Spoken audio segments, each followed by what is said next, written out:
The bus was crowded that evening, filled with tired workers returning home, students with heavy backpacks, and mothers holding their children close. Among them sat Aisha, clutching her bag tightly against her chest. She was shy, quiet, and usually invisible to the world, but not today. Today, unwanted attention had found her. A group of young men sitting near the back had been whispering, laughing, and throwing glances at her ever since she boarded. At first, she tried to ignore them, staring out the window, pretending she couldn't hear. But their voices grew louder, their words sharper, and soon the laughter turned into comments that made her shrink deeper into her seat. She looked around, hoping someone would notice, someone would step in, but the other passengers turned their eyes away, too afraid or too tired to interfere. A lump rose in her throat, and she wondered if she would have to endure the humiliation and tell her stop. That's when a gentle voice broke through the noise. "Miss,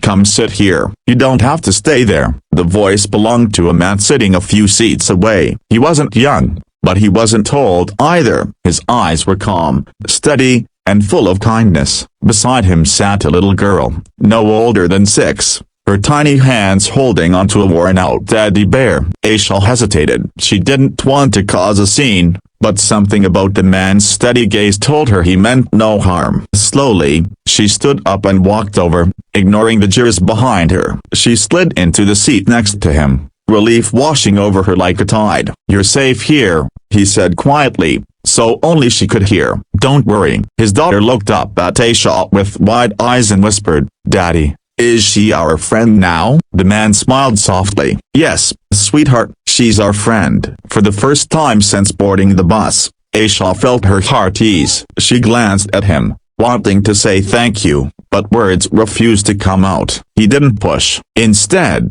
he began talking to his daughter about school, her favorite cartoons, and the teddy bear in her lap, including Aisha in the conversation without forcing her. Slowly, she joined in, her voice small at first, then steadier. As the bus rattled along, Aisha found herself opening up more than she expected. The man introduced himself as Imran, a single father raising his daughter, Hania, on his own. His wife had passed away 2 years earlier, and since then, it had been just the two of them against the world. Life wasn't easy. He worked long hours as a mechanic and sometimes had to bring Hania with him to work when no one else could watch her. Yet he smiled when he spoke, not with bitterness but with quiet pride. Aisha felt a pang in her chest. She had her own struggles too. She was a university student who worked part-time to pay her fees. Her father had been laid off from his job, and her mother was sick, which meant Aisha carried more responsibilities than most people her age. She didn't usually talk about it,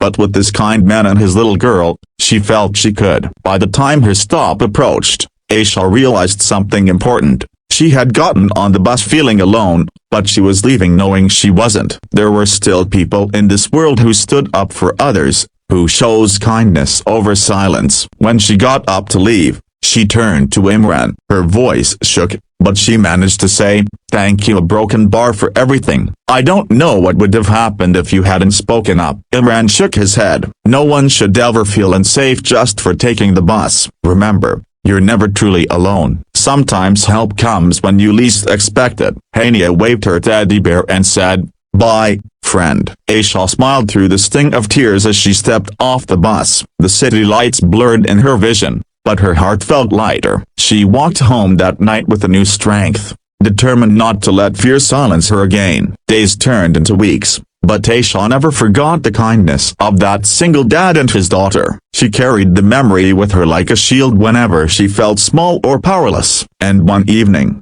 when she saw another girl on the bus facing the same cruel laughter she once endured, Aisha stood up. She walked to the girl and said the same words Imran had once said to her. "Sit with me. You're not alone." It was in that moment Aisha understood the power of courage and compassion. One act of kindness had not only protected her but had given her the strength to protect someone else. The cycle of silence was broken, and that was the true gift that strangers, even in the darkest moments, could light a path for one another.